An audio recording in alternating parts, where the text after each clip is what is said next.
রমজানেরই 30 রোজা মাফ হবে তোর গুনহার বোঝা।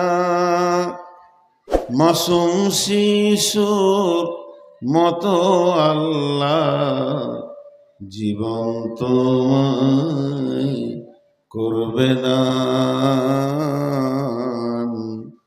ভোরের আগে নিয়ত বান্ধ, ভুল করো না মুসলমান।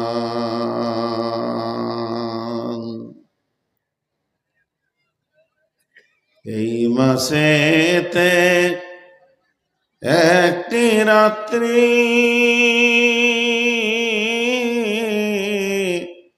শবে কদর নামটি যার, হাজার মাসের সেরা সেরাত ঘুচাই পাপীর দুঃখ ভার।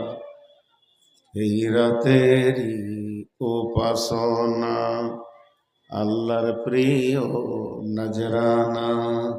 এই রাতেতে নাজিল হলো নবীর উপর পাক কোরআন। ভোরের আগে নিয়ত বান্ধ, ভুল করো না মুসলমান।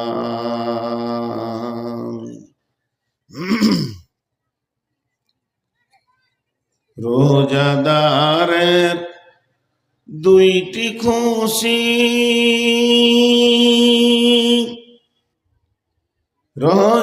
রোজাদারের দুইটি খুশি। একটি খুশি ইফতারে, অপরটি হয় আল্লাহর দিদার রোজ হাসুরের প্রান্তরে।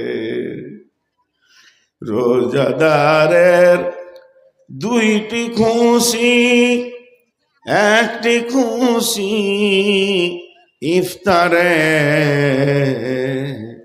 অপরটি হয় আল্লাহর দিদার রোজ হাসরের প্রান্তরে।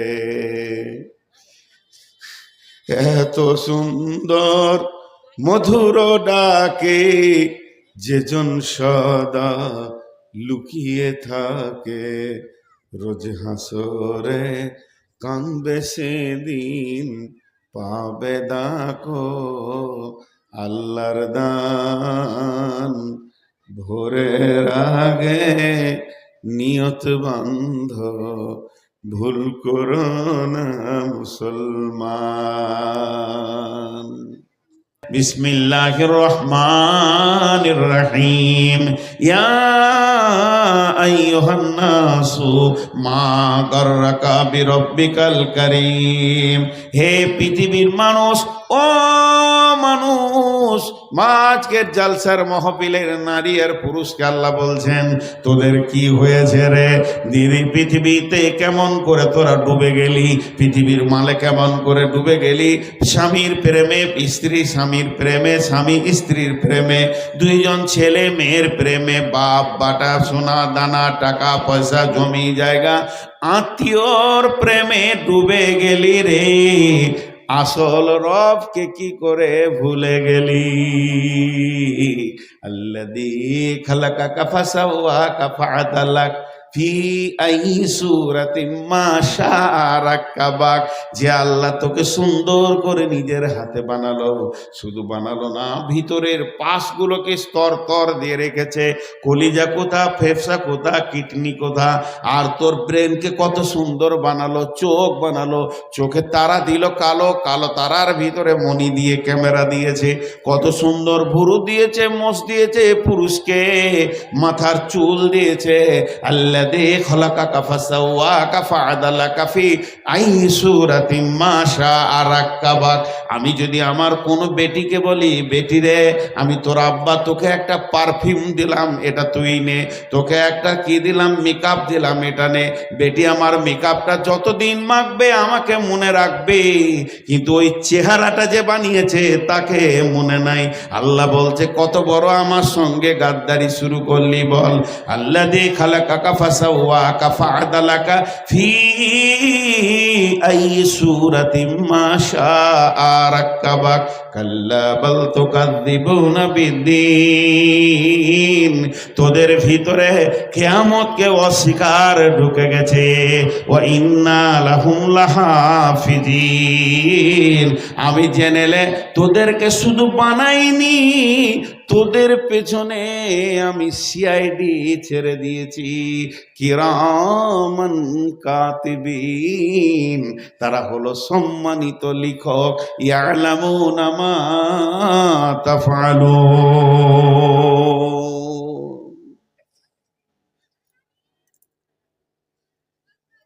ছোট্ট করে একটু বুঝাচ্ছি, আপনারা অল্ট্রাসনোগ্রাফি করতে দেখেছেন? কেউ অল্ট্রাসনোগ্রাফি করতে দেখেছেন? আরে ইসিজি বলে, যে রুগীকে ইসিজি করে, বাপকে নিয়ে যাবেন, ভাইকে নিয়ে যাবেন, বলবে ডাক্তার ইসিজি করেন। তো ইসিজি কেমন করে করে আমি আপনাদেরকে বলে দিই। এই হাতে পায়ে চিমটির মতো তার লাগিয়ে দেবে, দিয়ে মেশিন ওকে টেবিলে শুয়ে দেবে রুগীটাকে, আর একটা রেডিওর মতো এত বড় আছে, ওইটাকে সুইচ চালু করে দেবে, আর ও তখন ওখানে এরম ফিতের মতো কাগজ আছে, আর ডাক্তার এমনি করে খানিকটা ওষুধ লে রুগীর এখানে বোলাবে বুকে, তা সব টিভিতে দেখা যাবে, কলজে ফ্যাপসা হাতুড়ি সব দেখা যাবে, এমনি করে বোলাবে।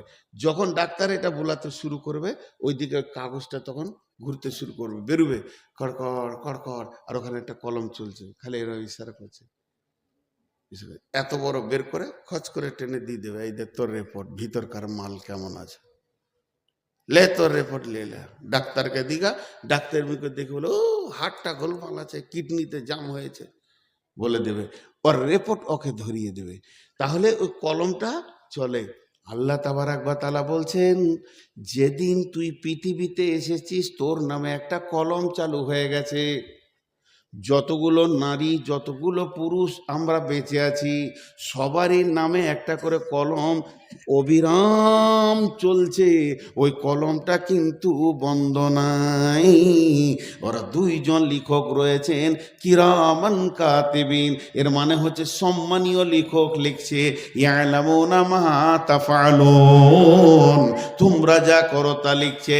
ওই যে কলমটা চলছে চলছে চলছে চলছে, বিরতিহীন চলছে। আমি নূর মোহাম্মদ ক্লান্ত হয়ে গেছি, আর বকতে বকতে পারছি না। মানুষকে বললাম ভাই আমাকে সালাম করিয়েন না, আমি অসুস্থ, একটু আরাম করে শুভ। আর কমিটির লোক আমাকে বিছানা দিয়ে দিল, রেস্ট করেন। আমি লম্বা হয়ে রেস্ট করছি, আমি ক্লান্ত রেস্ট করছি, কিন্তু কলম চালু আছে, ও কোনোদিন বন্ধ হবে না। আল্লাহ বলছে কলমটা চলবে কতদিন, কতদিন চলবে? তুই পৃথিবীতে যতদিন চলবি ততদিন কলম চলবে। তুই আধার রাতে কার সঙ্গে কথা বললি আর কার সঙ্গে কন্ট্যাক্ট করলি, তোর স্বামীর অনুপস্থিতিতে কাকে তুই ফোনে কথা বললি, কলম চলছে, কলম চলছে। কিরামান কাতিবিন। নূর মোহাম্মদ তুই কখন উঠেছিস, কখন নামলি, তোর মনের বিষয়টা কি, কলম চলছে, কলম চলছে। আপনি হাঁটতে হাঁটতে হাঁটতে হাঁটতে ক্লান্ত, একটা বরগাছের নিচে বসলেন, আরাম করছি, বলছি তুই আরাম করবি, কলম আরাম করবে না। কলম চলছে, কলমের কালিগুলো কোন কালারের? ওরে আমার মা, ওরে আমার বোন, ওরে আমার ভাই, কলমের কালিগুলো বের হবে সবুজ, আবার কখনো বের হবে লাল। যখন এই যে আমরা বসে আছি, আমাদের যতগুলো লোক, মেয়ে পুরুষ বসে রয়েছে, সবারই কলমে এখন সবুজ কালি বের হচ্ছে। আল্লাহর ফেরেশতা বলছে এরা কোরআনের তফসির শুনছে শুনছে শুনছে, এর মধ্যে হুট করে 5 জন উঠে চলে গেল, লাল কালি বের হতে লাগলো। ওরে কোরআনের তফসির থেকে তুই কেন গেলি রে? এবার লাল লাল লাল বের হচ্ছে, আবার ফিরে এসে বসলো, সবুজ হলো, মধ্যখানে ইতিহাসটা খানিক লাল হয়ে গেল। পৃথিবীতে সব থেকে নিষ্ঠুর হচ্ছে ইতিহাস। ইতিহাসকে মুছার ডাস্টার আজও জন্ম নেয়নি। কখন ফেরাউন বেঈমান, আজও মানুষের কাছে বেঈমান। আর কখন মুসা ইমানদার, আজও মানুষের কাছে ইমানদার। অতএব এই কলমটা যে চলছে, ভাবিয়া করিও কাজ, সব সময় ভাববে আমার কলমে যেন লাল কালি বের না হয়। আর যখনই তুমি মরে যাবে, আল্লাহ তাবারাক ওয়া তাআলা কালাম পাকের বলছেন, সুম্মা তুরদ্দুনা ইলা আলিমিল গায়বি ওয়াশ শাহাদাতি ফায়ুনাব্বিউকুম বিমা কুনতুম তা'মালুন। আল্লাহ সেই দিন কিরামান কাতিবিনের হাত থেকে কাগজটা নিয়ে আপনার হাতে ধরিয়ে দিবে, বলবে চল খালি দেখেলে তুই জিন্দেগিতে কি করেছিস, কালো কালি বেশি না লাল কালি বেশি, তুই নিজেই বুঝে লিগা। রিপোর্ট ধরিয়ে দেবে। এর জন্য হিসাব করে পাপ হয়নি। চলার জীবনে যদি কেউ হিসাব না করে, সে বিপদে পড়বে। আমি বললাম আজকে খালি হিসাবের উপরে কথা বলবো। কিরামান কাতিবিন ইয়ালামুনা মা তাফআলুন ইন্নাল আবরারা লাফি নাঈম ওয়া ইন্নাল ফুজ্জারা লাফি জাহিম। এটা আমি যে কথাটা বললাম, ভালো কাজ করবি তো নিয়ামত পাবি, জান্নাত পাবি। খারাপ কাজ তো যদি বেশি হয়ে তাই জাহান্নাম যাবি। ইয়াসলাউনাহা ইয়াউমাদ্দিন ওয়া মা হুম আনহা বিগাইবিন। অতি সত্বর আসছে তোর কাছে এমন একটা দিন, সেই দিন তুই অনুপস্থিত হতে পারবি না। যদি কেউ একজন বলে কিয়ামতের মাঠে আমি যাব না, চলবে না, চলবে না, চলবে না, চলবে না। আল্লাহ সূরা নাসিয়াতে বলেছেন, কি বলছেন? ফাইন্নামা হিয়া জাসরাতু ওয়াহিদা ফাইদা হুম বিসাহিরা। কবরবাসীরে একটা আওয়াজ মারবো, সবগুলোকে হাসরের ময়দানে জমা করে দিব। একটা আওয়াজ, আল্লাহ দুটো বলেন, ফাইন্নামা জাসরাতু ওয়াহিদা ফাইদা হুম বিসাহিরা। আমি এখন লোককে বলছি ভাই বসেন, একবার হলো ভাই বসেন, দুবার হলো ভাই আগে আসেন। আল্লাহ একবার বলবে, একটা বিকট শব্দ মারবে। কোরআন বলছে ফাইন্নামা হিয়া জাসরাতু ওয়াহিদা। সেই বিকট শব্দ যে হবে, কবর থেকে 100-তে 101 জনও ভিতরে থেকে যাবে না, উঠে গিয়ে কিয়ামতের ময়দানে জমা হয়ে যাবে। আর সেই দিন রিপোর্টটা হাতে ধরিয়ে দিবে। আল্লাহ বলছে, রিপোর্টে যদি একটু কম বেশি হয় কি করবি? জি কি করবি? ওমা হুমান হা বিগাইবিন ওমা আদরা কামা ইয়াউমুদ্দিন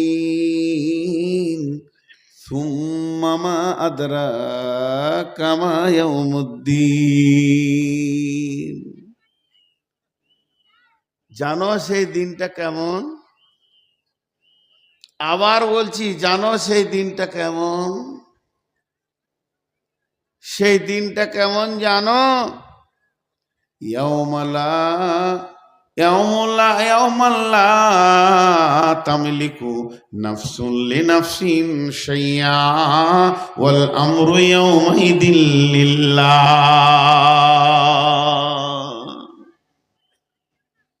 সেই দিন কেউ কারো উপকার করবে না। কোরআন শরীফ আছে, কিয়ামতকে বলা হয়েছে নাবাইল আজিম, সব থেকে বড় খবর, বড় বিপদ। কি করে বড় বিপদ? বড় বিপদের যতগুলো কারণ আছে তার মধ্যে একটা কারণ, এই রোডে যদি একটা বাস আর একটা ট্রাকে ধাক্কা লাগে, 50টা লোক বিপদে পড়েছে, তো এলাকার 5000 লোক ধরবে, তো চ চ চ চ চ চ উদ্ধার করি, ট্রেনে বার কর, ওকে বার কর, একে বার কর, এই ছেলেটা বার কর, মেয়েটা মরে গেল, বার কর, বার কর। সবাই পাগলের মতো হাত বাড়াবে যে এদেরকে বাঁচাই। ট্রেনে যদি অ্যাক্সিডেন্ট হয়, 2000 লোক বিপদে পড়বে, তো 20,000 লোক তাদের পেছনে দৌড়বে। এটা এমন দুনিয়া। কিন্তু কিয়ামতের দিনে যে বিপদে পড়বে সে নিজেই পড়বে, উদ্ধার করার একটাও হাত পাবে না,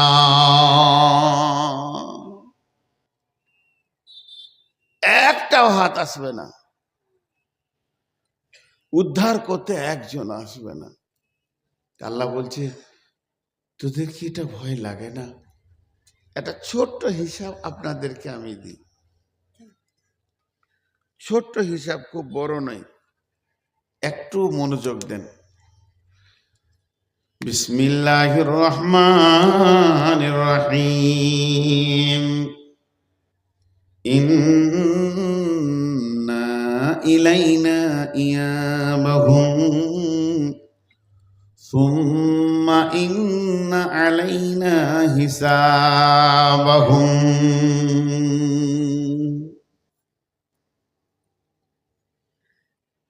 আমার কাছে আসতেই হবে, আমার কাছে আসতেই হবে।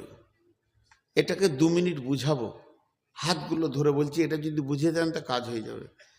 আজকে একটা উদাহরণ দিই, যে লোকগুলো বসে আছেন, আমি চ্যালেঞ্জ দিচ্ছি, মানুষ তো, আপনাদেরকে আমার কাছে আসতেই হবে। শেষে 5টা লোক পালিয়ে গেল, আমার কিছু করার আছে?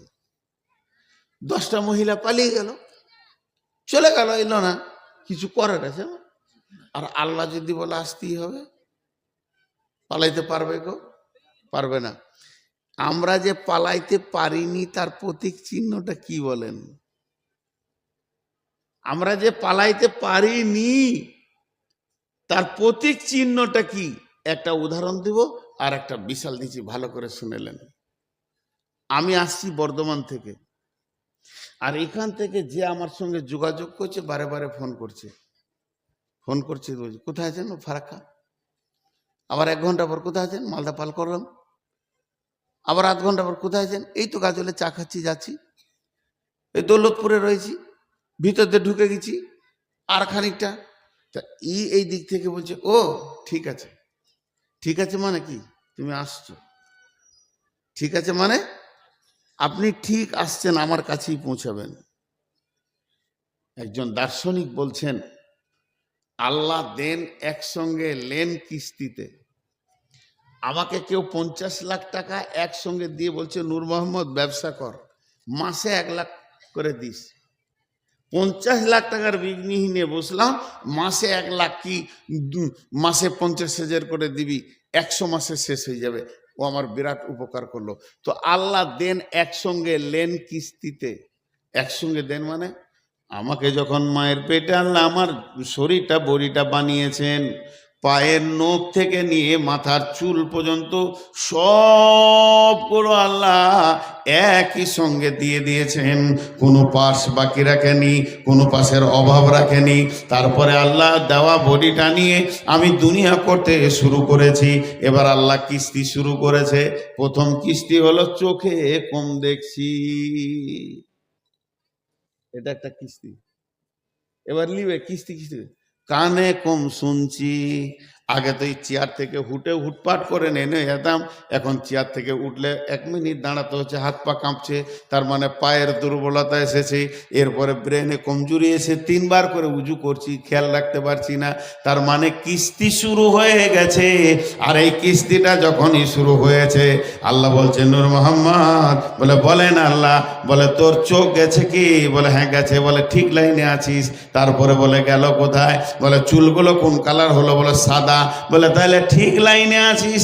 দাঁত যাবে, চোখ যাবে, তার মানে আমি আল্লাহর দেওয়া রোডেই হাঁটছি, যেতেই হবে তার কাছে, সেই রোডে রয়েছি। তাহলে এই প্রতীক চিহ্ন বলে দিছে আমি আল্লাহর গণ্ডির বাইরে নাই, গণ্ডির ভিতরে আছি। অতএব আল্লাহ আমাকে টান শুরু করে দিয়েছে। একটা লোকও বলতে পারবে না আমি আল্লাহর গণ্ডির বাইরে আছি, আল্লাহর কাছে যাব না। আল্লাহ বলছে আমি হাজির করব, সুম্মা ইন্না আলাইনা হিসাবাহুম, তারপরে তোর কাছে আমি জিন্দেগির হিসাব নিব। তাহলে আমরা আল্লাহর দিকে যেছি কি যেছি না?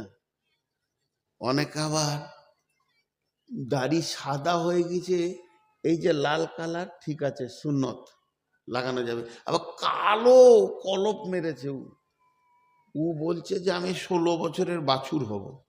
3 দিন পরে এখানে আবার সাদা চিলিক মারছে, যে মাল ডুপ্লিকেট, বুঝা যেছে। এই ডুপ্লিকেটই কতদিন চলবে? আল্লাহ আমাদেরকে টানছেন।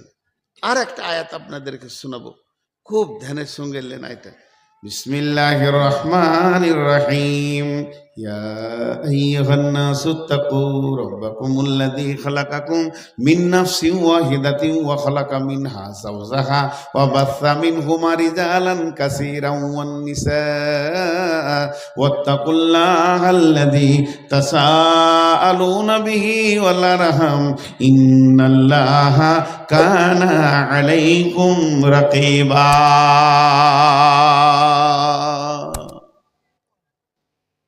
একটা উদাহরণ দিই, এই যে নেট, এই যে আপনাদের দিকে বেশিরভাগ দেখতে পাই মহিলারা পুরুষরা ধান শুকাতে দেয় নেটের উপরে, তাই না? খুব মন দিয়ে শুনবেন এটা, তাহলে বুঝতে পারবেন। একটা নেটকে এই দুদিকে ঠিক 5 ফুট ওপরে টেনে দিয়ে দুদিকে সুন্দর করে ঘন করে সেলাই করে টান করে বাঁধা হয়েছে এই প্যান্ডেলের নিচে গোটাটাই। নেটটা একবার সোজা হয়ে গেছে, বুঝতে পেরেছেন? সাইকেলের বল দেখেছেন? সাইকেলে মোটরসাইকেলের চাকে লোহার বল থাকে না? নিউ বল কয়েক হাজার ওই নেটের উপরে ছিটিয়ে দেন আর লাইট দিয়ে দেন, দেখতে ভালো লাগবে কি লাগবে না? বলেন, দেখতে ভালো লাগবে কি লাগবে না? ওই নেটের মিডিলে নিচের দিক থেকে একটা ইট ঝুলিয়ে দেন আর একটা ফুটো করে দেন, বলগুলো থাকবে নেটে, ওইদিকে যাবার টপ টপ। আল্লাহ তাবারাক ওয়া তাআলা বলছেন, ইয়া আইয়ুহান নাসু তাকু রাব্বাকুমুল্লাযী খালাকাকুম মিন নাফসিন ওয়াহিদাতিন ওয়া খালাকা মিনহা যাওজাহা বাসসা মিনহুমা রিজালান কাসীরান ওয়ান নিসা ওয়াত্তাকুল্লাহাল্লাযী তাসাআলুনা বিহি ওয়াল আরহাম ইন্নাল্লাহা কানা আলাইকুম রাকিবা। এই পৃথিবীটা হলো আমার ওই নেটের মতো, তার ভিতর আমি একটা মেশিন বানালাম, মানুষ তৈরি করা মেশিন। সেই মেশিনটার নাম হচ্ছে আদম আর হাওয়া। আদমকে বানানোর পর হাওয়াকে বানালাম, দুইজনকে দিয়ে ফ্যাক্টরিটা আমার তৈরি হয়ে গেল, ওখান থেকে মানুষ তৈরি হতে লাগলো। আজও সেই মেশিন চালু আছে, যার ভিতর দিয়ে সন্তান তৈরি হয়, আর সন্তান বাড়তে বাড়তে রিজালা কাসীরা ওয়ান নিসা, আর গাদা গাদা গাদা গাদা পৃথিবী নজর কাড়ার মতো মানুষ। যেদিকে তাকাইছি নারী আর পুরুষ, নারী আর পুরুষ, যেদিকে তাকাইছি ইন্ডিয়াতে বলো, ভারতে বলো, পাকিস্তান বলো, নিউ ইয়র্ক বলো, যেখানে বলবে বলো, চারিদিকে মানুষে ভরে গেছে। কিন্তু আমি রব এত মানুষকে সাজানোর পরে একটা গর্ত বানিয়েছি। মিন আইয়িন খালাকাহু মিন নুতফাতিন খালাকাহু ফাকাদ্দারা। মেশিনে কোন মাল দিয়ে মানুষগুলো তৈরি হয় আল্লাহ বলে দিলেন। সুম্মা সাবিলা ইয়াসসারা, তারপরে তারা পৃথিবীতে আছে পেশাবের রাস্তা দিয়ে। সুম্মা আমাতাহু ফাআকবারা, ওই গর্তটা ফুটাটার নাম হলো কবর। সব কটাকে ঢুকাবো, সব কটাকে ঢুকাবো। খালি একজন বলেন এখানে উঠে, পুরুষের মধ্যে একজন দাঁড়িয়ে বলেন আমি যাব না, আমি লিখিত দিব, তোকে নামাজ রোজা করতে হবে না, যেমন যাবে করবে। আর যদি যেতে হয় হিসাব লাগবে, হিসাব লাগবে। চলেন, আমরা তো হিসাব করি না।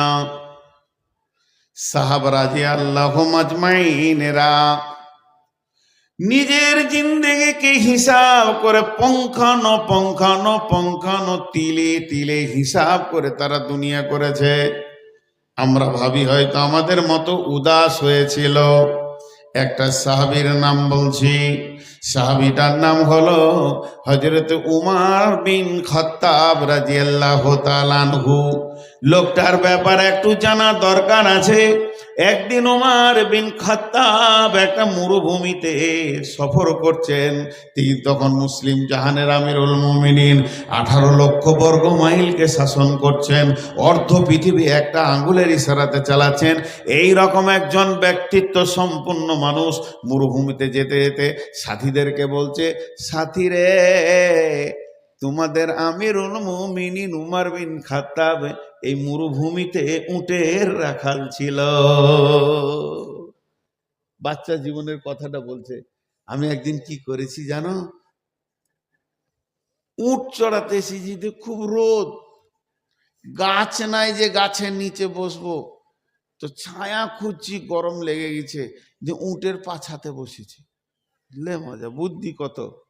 উটের পাছায় বসেছে, আর উট লেদে দিয়েছে, হেগে দিয়েছে, আর মাথায় পড়েছে, আধা গেল গোটা গা নোংরা।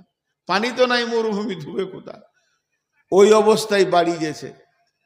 খাত্তাব বলছে উমারকে, বাপ উমার, তোর মাথায় গোবর কেন? বাবা, খুব রোদ লাগছিল, কোথা বসবো, জায়গা পাইনি, উটের পাছাতে বসেছি, ও হেগে দিয়েছে, মারলে গালে দুচো। বাঁদর কোথাকার, দুটা উট চড়াতে জানিস না? যে লোকটা তার বাপের কাছে চড় খেয়েছে, থাপ্পড় খেয়েছে, উট চড়াতে জানে না বলে, সেই লোকটা একটা আঙ্গুলে 18 লক্ষ বর্গ মাইল শাসন করেছেন, সেই উমার বিন খাত্তাব। তাহলে তার ইতিহাসটা কেন ধরলাম? তিনি তার জীবনকে কেমন করে হিসাব করেছে শুনেলেন। এটা শুধু নয়, উমার বিন খাত্তাব কোন মানুষ ছিলেন? সাহাবা রাদিয়াল্লাহু মাজমাইনেরা উমারকে বলতেন মাওফাকুল ওয়াহি। মাওফাকুল ওয়াহি কেন বলতেন? জি, এই গোটা কোরআনটার নাম ওহি। এটা আল্লাহর কাছ থেকে এসেছে, ওহি হয়েছে আল্লাহর কাছ থেকে, এটা জিবরাইল এনেছেন। আর উমারকে বলা হতো মাওফাকুল ওহি, ওহির মতো ওর কাজ। কারণ কোরআনের বেশ কিছু আয়াত আছে উমারের মনের ইচ্ছা পূরণ করার জন্য আল্লাহ নাজিল করেছেন। এই যে মেয়েদের পর্দা, এটা কার মনের বাসনা? উমারের। মসজিদে নববীতে বসে বসে চিন্তা করছে, মেয়েদের পর্দা হলেই ভালো হয়, মেয়েরা ঢাকা থাকবে তো ভালো হবে, না নষ্ট হয়ে যাবে, নষ্ট হয়ে। রসুলের ঘরে, আখিরি নবীর ঘরে, নবীদের বিবিরা আছে, সাবিরা ঢুকছে বেরোচ্ছে, ঢুকছে বেরোচ্ছে, তোমাকে খারাপ লাগছে, এই আল্লাহ তুমি পর্দার আয়াত নাজিল করে দাও। আয়াত নাজিল হয়ে গেল, পর্দা হয়ে গেল। তো উমারকে এই জন্য মাওফাকুল ওহি বলতেন। বিশ্বনবী ফিলিস্তিনে যে মসজিদটা রয়েছে, বাইতুল মুকাদ্দিস, যেটা নাকি জিহাদ চলছে, মানুষ শহীদ হয়ে যাচ্ছে, এইটা কাবা ছিল আগে, এইটাকে কাবা বাতিল করে মক্কার কাবাটাকে কাবা করা হলো। বিশ্বনবী যখন মক্কার কাবাটা কাবা হলো, তখন মদিনা মুনাওয়ারায় মসজিদে কিবলায় তাহিনে নামাজে রত ছিলেন। যারা হাজি আছে তারা জানে, আসরের নামাজ 2 রাকাত হয়েছে এদিকে, 2 রাকাত হয়েছে ওইদিকে, ওই মসজিদটার নাম হলো কিবলাতাইন। এরপরে নবীজি মক্কা গেলেন, মক্কায় যখন পৌঁছালেন, সাহাবা রাদিয়াল্লাহু মাজমাইনদেরকে নিয়ে বলছেন যে আজকের দিনে আমি কোন দিকে নামাজ পড়ব বলো। তার মানেটা বুঝতে পারলেন? ধরেলেন এই স্টেজটা কাবা শরীফ, তা এর পূব দিক থেকে পশ্চিম দিকে নামাজ হবে সামনে রেখে, পশ্চিম দিক থেকে পূব দিকে হবে, উত্তর দিক থেকে দক্ষিণে হবে, দক্ষিণ থেকে উত্তর হবে, মানে কাবার যেদিকে নামাজ পড়বেন আপনার সেই দিকে নামাজ হবে কাবার সামনে রেখে। তো আল্লাহ রসুল বলছে আজকে তো এখানে প্রথম এলাম, কোন দিক থেকে শুরু করবো বলো তো, এই দিক থেকে না ওই দিক থেকে? সাহাবীরা বলছে ইয়া রাসূলুল্লাহ, আপনার যেখানে মন যায় সেখানে মুসল্লা রেখে নামাজ শুরু করে দেন, আমরা নামাজ পড়ে লিছি আপনার পেছনে। একে ওকে 2 জন 4 জনকে শুধাতে শুধাতে আল্লাহ নবী বলছে উমারকে শুধাই। উমার, উমার, জি হুজুর, আমি কোন দিকে নামাজ পড়ব? বলে হুজুর তাহলে আমি বলি, খানিক সময় লাগবে, বলো। হযরত ওমর বলছেন ইয়া রাসূলুল্লাহ, এটা কাবার পূর্ব দিক পশ্চিম দিকে নামাজ, ওটা কাবার পশ্চিম দিক পূর্ব দিকে নামাজ হবে, এটা উত্তর দিক দক্ষিণে হবে, দক্ষিণ থেকে উত্তরে হবে। তবে আমার মনের কথাটা বলি, একবার আপনি শোনেন, আল্লাহ তাবারাক ওয়া তাআলার কাবা যে ঘর রয়েছে, এই ঘরের দরজাটা পূর্ব দিকে রয়েছে, যে দরজা ধরে মানুষেরা চোখের পানিতে কাঁদে। শুধু তাই নয়, মুলতাজিমটা রয়েছে কাবার পূর্ব দিকে, হাজরে আসওয়াদ রয়েছে কাবার পূর্ব দক্ষিণ কোণে। শুধু তাই নয়, আর জমজমের কূপটা রয়েছে কাবার পূর্ব দিকে। আপনার দাদিজি যে ধরেছিলেন সাফা মারোয়া, সেটাও রয়েছে কাবার পূর্ব দিকে। আর আপনার দাদা যে দাদা পদ্দাদা আপনার বংশের লোক হজরতে ইব্রাহিম, ওকে যে জায়গাটা দেওয়া হয়েছে আল্লাহ নিজের জায়গায় ওকে দিয়েছেন অক্ষরে মাকাম ইব্রাহিম, সেটাও রয়েছে কাবার পূর্ব দিকে। ইব্রাহিমের পদচিহ্ন রয়েছে কাবার পূর্ব দিকে। তাই আমার বক্তব্য, আমি উমারের মন বলছে, আমি উমারের মনটা চাইছে আপনি আপনার বংশ পরিচয়ে রাখার জন্যে ইব্রাহিমের জায়গাতেই মুসল্লা রেখে নামাজ পড়েন। আর অমনি জিব্রাইল আমিন এসে বলছেন বিসমিল্লাহির রহমানির রহিম ওয়াত্তাখাযু মিন মাকামি ইব্রাহিমা মুসাল্লা। উমার বললেন আর আল্লাহ গ্যারেন্ট করে দিলেন ওটাই হবে। চলো, উমার কত দামি! খালি লোকটার কোয়ালিফাইড বলছি, লোকটা কোন কোয়ালিফাইডের। আজকে বক্তব্যের বিষয়টা তো পাবেন এই ঘটনার ভিতরে, আমি পাগল নই। লোকটা কোন কোয়ালিফাইড, কি কি দামি মানুষ ছিলেন সেই লোকটা। আল্লাহ রসুল ডিগ্রি কি দিয়েছেন? আল্লাহ রসুল শেষ ডিগ্রি দিয়েছিলেন উমারের। বিসমিল্লাহির রহমানির রহিম লাউ কানা বা'দি নাবিয়ান কানা লাহু উমার, লাউ কানা বা'দি নাবিয়ান কানা লাহু উমার। আমার পরে যদি কেউ নবী হতো তো উমার হতো। আমি মরে গেলে নবী আসার রাস্তাটা যদি বাকি থাকতো, নবীর যদি প্রয়োজন হতো, আল্লাহ যদি নবী কাউকে নিতেন তো উমারকে নিতেন। এবার লোকটা বলেন কত দামি। এতক্ষণ দাম বর্ণনা করলাম, এবার ওর জীবনের হিসাব ডালেন। আর হযরত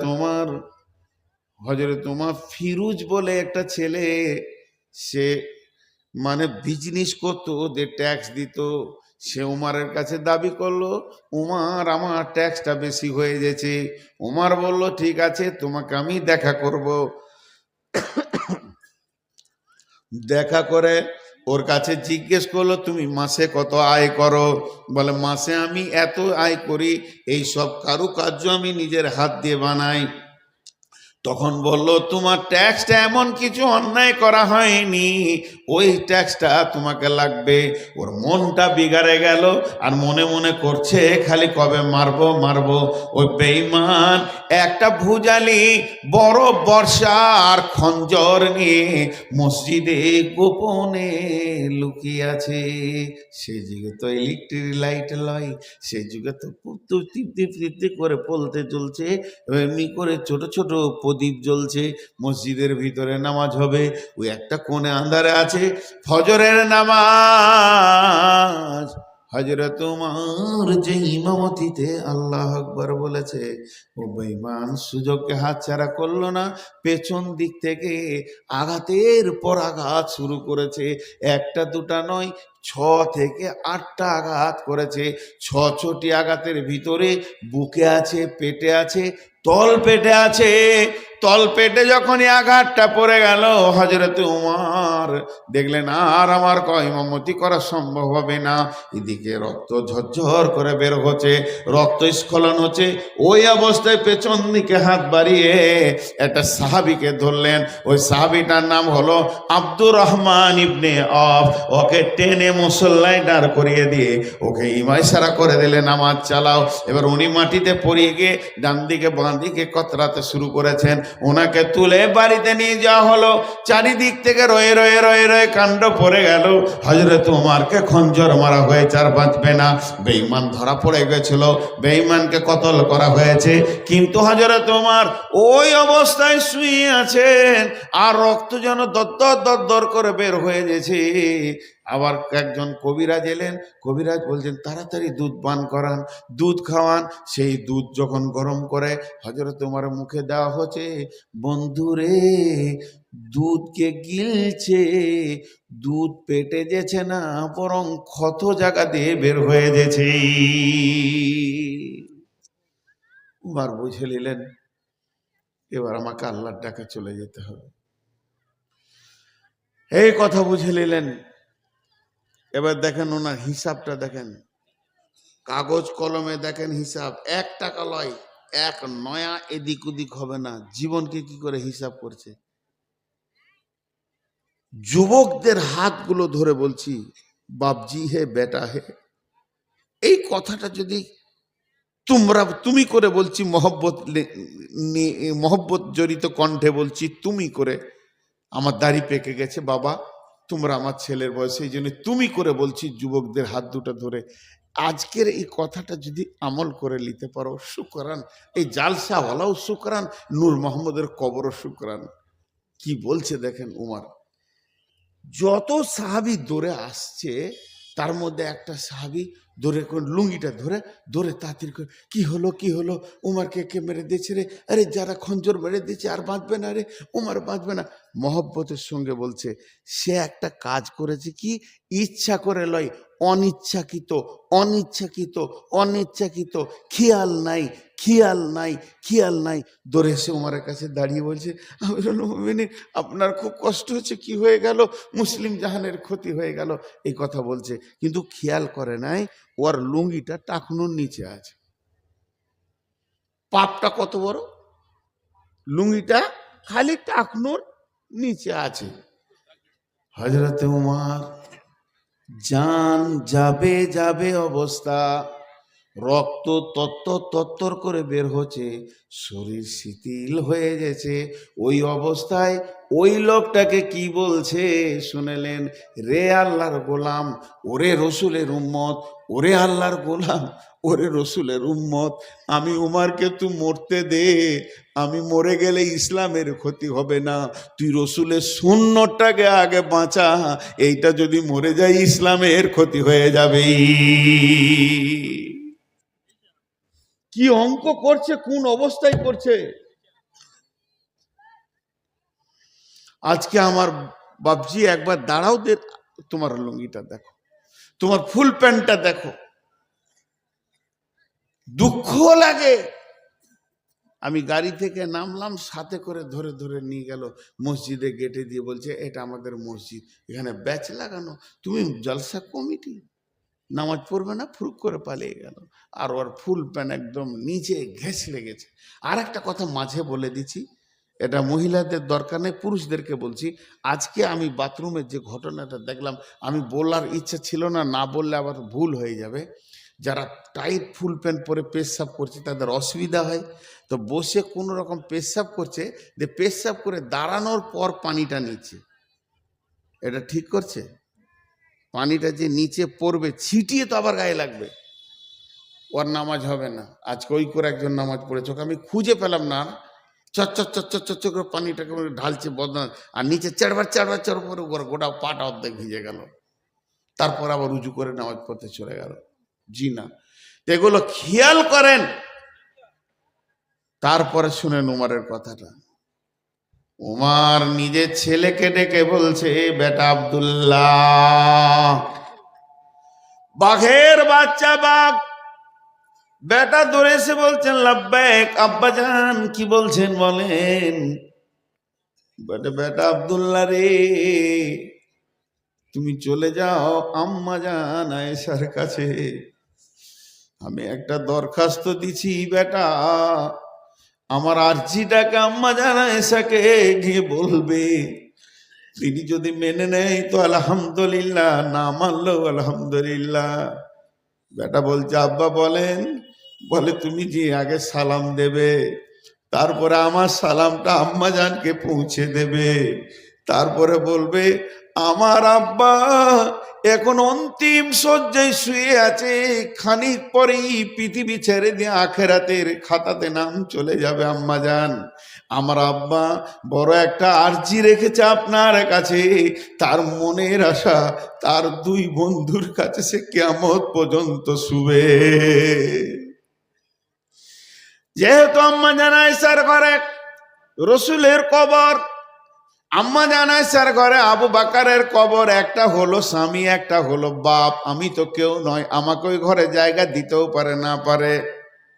তো তুমি একবার বলবে আমার আব্বা মনে আরজি করেছে তার দুই বন্ধুর কাছে শুয়ে থাকতে, কিয়ামত পর্যন্ত যেদিন ইসরাফিল সুর ফুঁকবে আমার আব্বা ওই দুই বন্ধুর সঙ্গে উঠবে।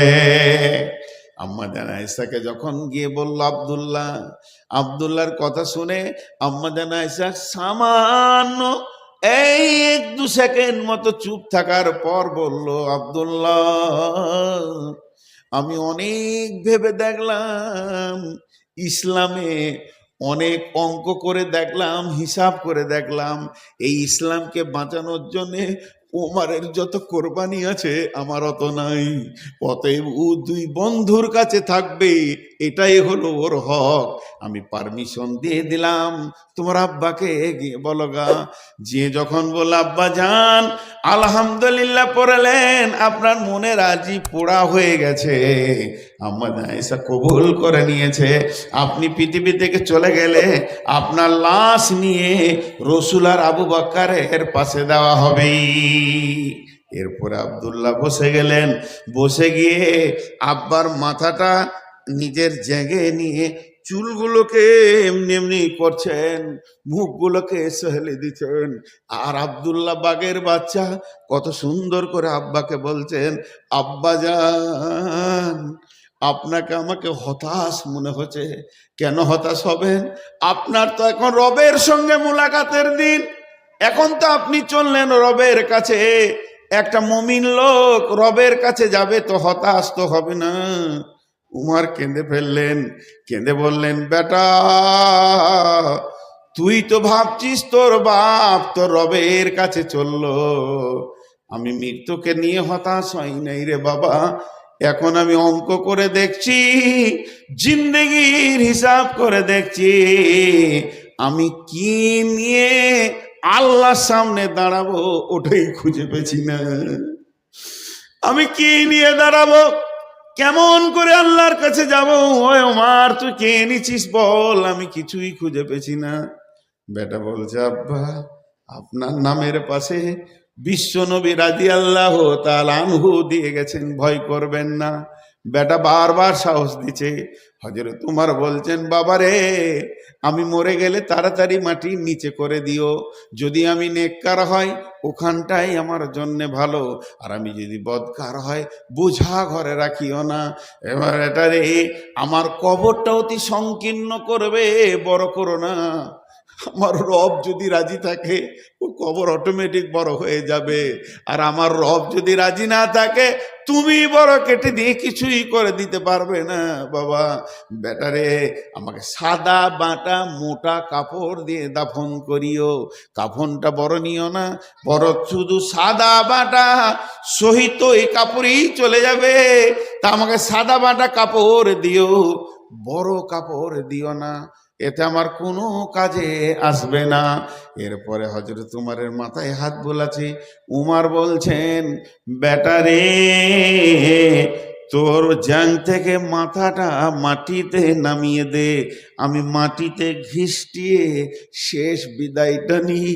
এই অবস্থা দেখে তোর বাপের রব যদি তোর বাপকে ক্ষমা করে তো করবি। এ ছিল সাহাবীদের জিন্দেগির হিসাব। আবার একটা বইয়ের নাম বলছি, বইয়ের নামগুলো বলে দিচ্ছি, আপনারা পড়েন, ফেসবুক ছাড়েন। বইটার নাম হচ্ছে জীবন সন্ধ্যায় মানবতা, লেখক হযরত মৌলানা আবুল কালাম আজাদ, ভারতবর্ষে যিনি শিক্ষামন্ত্রী ছিলেন। এত আবুল কালাম আজাদ, জীবন সন্ধ্যায় মানবতা, জীবন সন্ধ্যায় মানবতা, তার মানে মৃত্যুর দুয়ারে মানবতা, শেষ অন্তিম কালে কি কথা বলে গেছে। তো আমরা আমাদের জিন্দেগির হিসাব টানি না, এলোমেলো এলোমেলো এলোমেলো চলছে আমাদের জীবন, আমাদের জীবন এলোমেলো চলছে। আল্লাহ তাবারাক ওয়া তাআলা বলছেন, বিসমিল্লাহির রহমানির রহিম, والشمس وضحاها والقمر إذا تلاها والنهار إذا دلاها والليل إذا يغشاها والسماء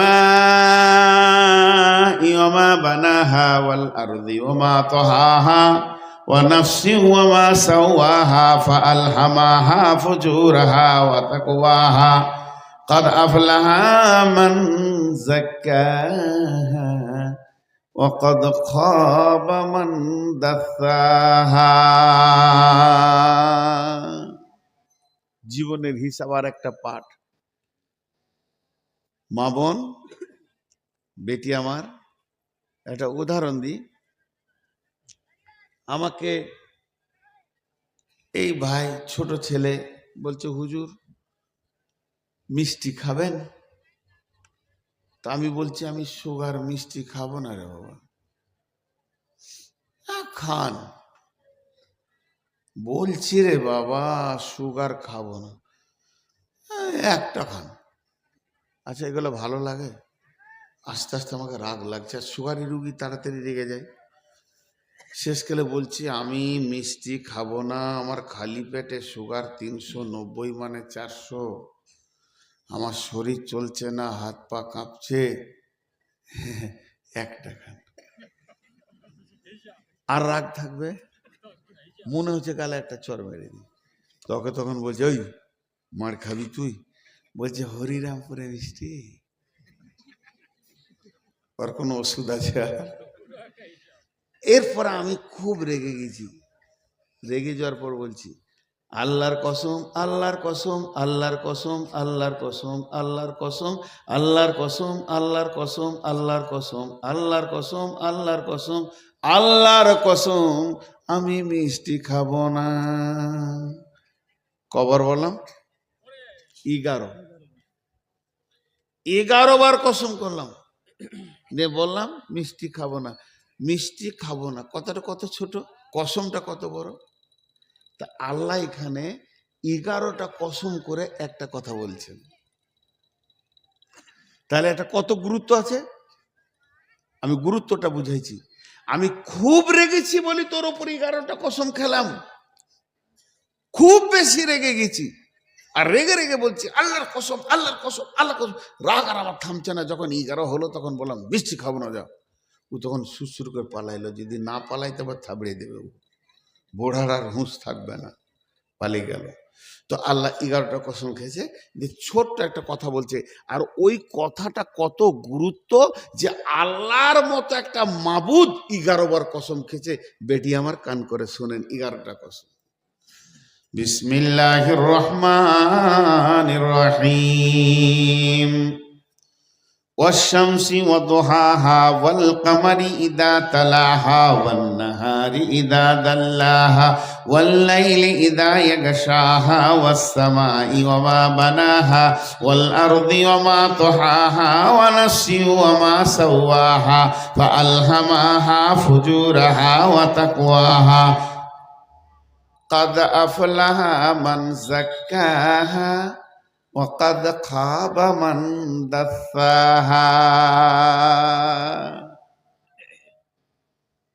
যে কথাটা বলার লেগে কসম খেলো, কসমটা এত বড়, আর কথাটা কত ছোট।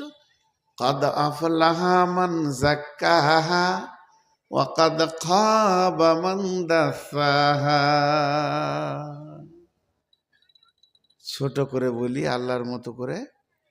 আল্লাহ বলছে যে পবিত্র থাকবে ও বেঁচে যাবে, আর যে নাপাক থাকবে সে ফেঁসে যাবে।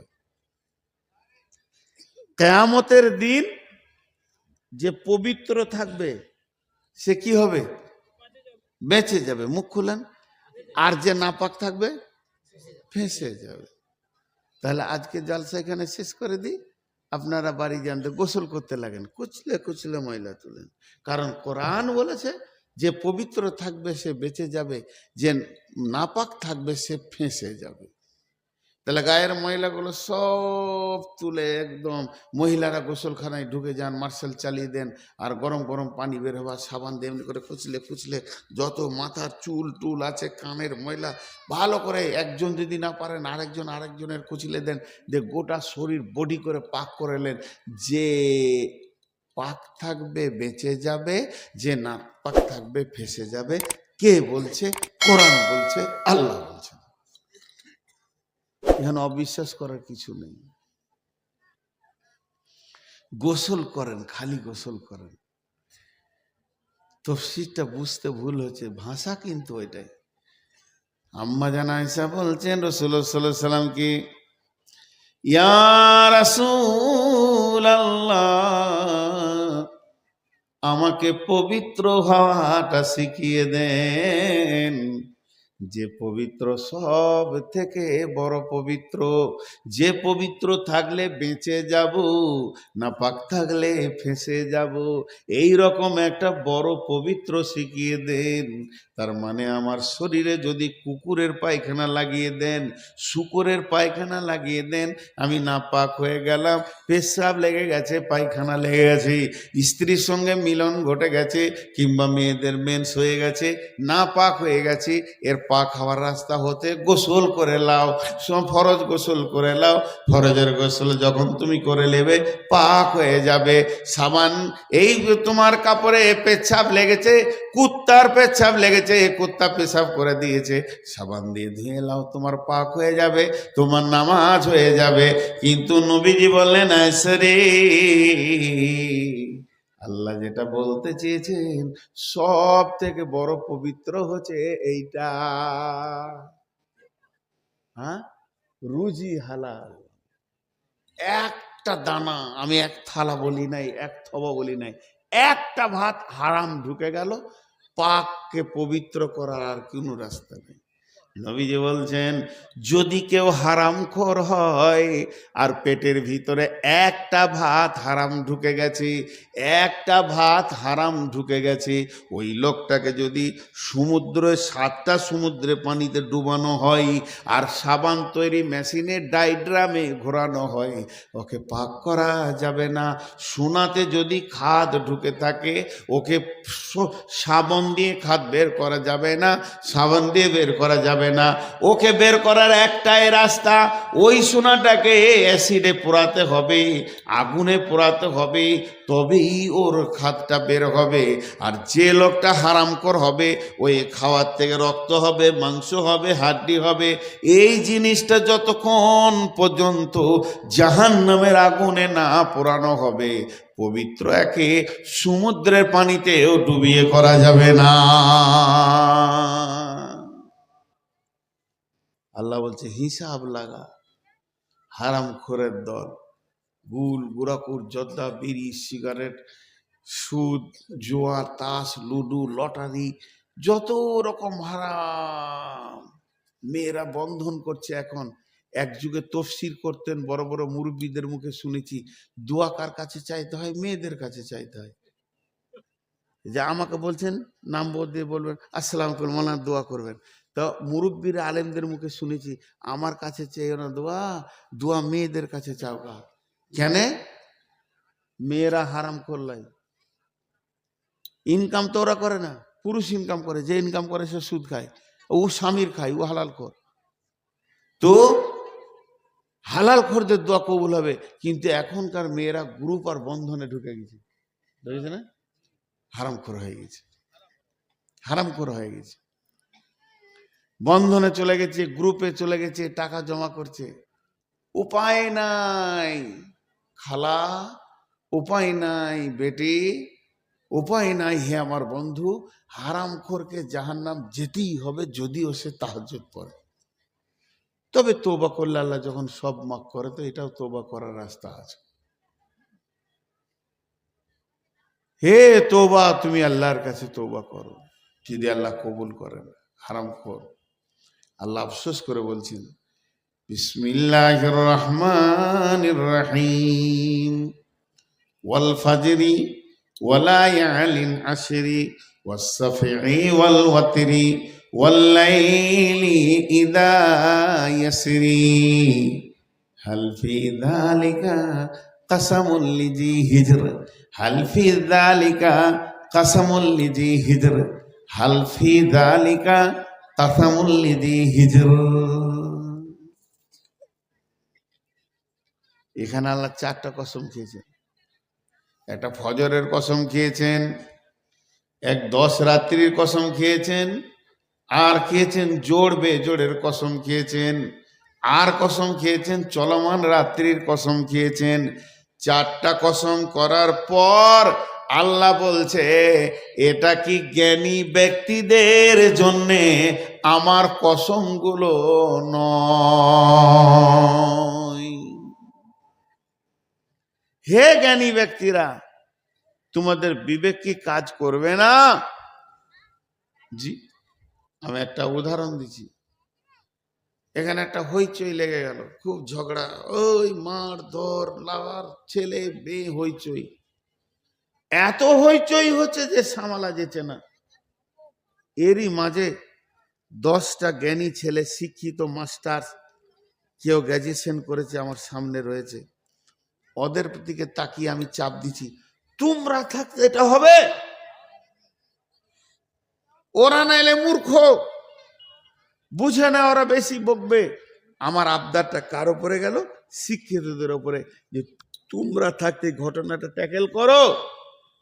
তা আল্লাহ বলছে, হে জ্ঞানী ব্যক্তি, তোমাদের বিবেকের কি চেতনা হবে না? তোমাদের বিবেকে কি চেতনা হবে না?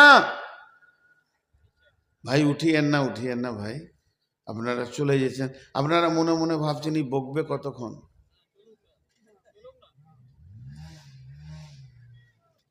আমি আপনাদের খুব তাড়াতাড়ি ছেড়ে দিয়েছি, উঠিয়েন না। এই কথাটা কেন বিবেকবানদেরকে চাপ দিচ্ছে, একটা উদাহরণ দেব। হিজড়, হিজের শব্দের অর্থ হলো বিবেকবান। মা বোনদেরকে বলছি, খুব আজকে মহিলারা খুব ধৈর্য ধরে শুনছে, এরকম সব দিন পাওয়া যায় না। সাইকেল বলেন, রিক্সা বলেন, টোটো বলেন, ভ্যান বলেন, মোটরসাইকেল বলেন, মারুতি বলেন, বোলেরো বলেন, স্করপিও বলেন, পৃথিবীতে যত গাড়ি আছে, bus, train, truck, dumper, plane, helicopter, সবারই একটা ব্রেক বলে পার্টস আছে। ব্রেক যখন করে তখন ধাক্কা হয় না, অ্যাক্সিডেন্ট হয় না, ওর দ্বারা ভুল হয় না, মানুষ মরে না, খালে পড়ে না, গাড়ি পাল্টি খায় না, ব্রেকটাই কাজ করে, কত লোককে বাঁচায়। কিন্তু সব থেকে দামি ব্রেক কি? তার brake, oil brake, disc brake, হাওয়া ব্রেক। কিন্তু সমস্ত ব্রেকগুলো যদি এক জায়গায় করে দেওয়া হয়, প্লেনের ব্রেক এত হার্ড, 500 কিলোমিটার গতিতে মাটি ছোঁয়, আর 1 কিলোমিটার যেতে না যেতেই ব্রেক করে দেয়। 500 কিলোমিটার গতি থাকে যখন মাটিতে নামে প্লেন, ব্রেক করে কত হার্ড। বলছে সব ব্রেকের একটাই ব্রেক, সব ব্রেকের নির্যাস একটা, সেটা হচ্ছে বিবেক। আসল ব্রেক কি? বিবেক। আমার গাড়িতে ব্রেক আছে, সামনে একটা ছেলে এসছে, বিবেক বলছে তুই বন্ধ কর। কে বলছে? বিবেক। আল্লাহ বলছে বিবেকবানরাই ব্রেকটা কাজে লাগাই। এর জন্যে দেখবেন অনেক গাড়িতে পেছনে লেখা থাকে, চোখে ঘুম নিয়ে গাড়ি চালাবেন না। তার মানে তোমার বিবেক এখন শূন্য। মদ পান করে গাড়ি চালাবেন না, তার মানে তোমার বিবেক তোমার আয়ত্তের বাইরে আছে। তো সব থেকে দামি ব্রেক কি? বিবেক। এবার একটা ডাম্পারটা চলে আসে শিলিগুড়ি থেকে, পূর্ণিয়া থেকে পাথর বোঝ করে ঢুকেছে মনে করলেন কুশমুন্ডিতে, আর সকালে সবজির হাটে শত শত লোক বেচা কিনা করছে, আসলে রোড আছে, কিন্তু ওই ড্রাইভারের চোখে ঘুম চলে এসেছে, কিংবা মদ খেয়েছে, ওর বিবেকটা শেষ হয়ে গেছে। তখন রোডের গাড়ি সবজি মার্কেটে ঢুকবে তো মার করে মার্ডার করতে করতে করতে ঢুকবে। তার মানে ওর বিবেক শেষ হয়ে গেছে, এই জন্যে ওর আর হিতাহিত জ্ঞান নাই। তো আল্লাহ তাবারাক ওয়া তাআলা বলছেন, হে আমার গোলাম, তোদের বিবেকগুলো তো আমি দিয়েছি, এগুলো কি শেষ করে দিয়েছিস? এখনো কি মসজিদের রাস্তাটা দেখতে পেয়েছিস না? জুয়ো, তাস, লুডো, ডাবা, লুচ্চামি, বেপর্দা আর বেশ্যাগিরি করে দুনিয়াতে তোরা গুনহার উপরে জিন্দেগির গাড়িটাকে চালাচ্ছিস, জীবন গাড়িটাকে চালাচ্ছিস, জীবনের হিসাব করছিস না। কতগুলো পাপ করলি, কতগুলো মার্ডার করলি, কত জীবনে হারাম খেলি, কত কত সুদ খেলি, কত বাটপারি করলি, তোকে কত পরপুরুষ দেখলো, তুই বেপর্দা থাকলি, এগুলো তোর কোনো হিসাব নাই। অর্থাৎ তোর বিবেকের ব্রেকটা কি কেটে গেছে। আল্লাহর জিজ্ঞাসাটা দেখেন কেমন, তোর বিবেকের ব্রেকটা কি কেটে গেছে, তুই এই কাণ্ডগুলো করছিস। হ্যাঁ, যার ব্রেক ঠিক আছে সে এই কাণ্ডগুলো করে না। জি ভাই, আমি বহুত ইম্পর্টেন্ট কথা আজকে আপনাদের সামনে রেখেছি। বিবেককে ঠিক ঠান্ডা মস্তিষ্কে তুমি ধীরে চালাও, তোমার বিবেক যদি ঠিক থাকে তোমার রাস্তা ঠিক থাকবে।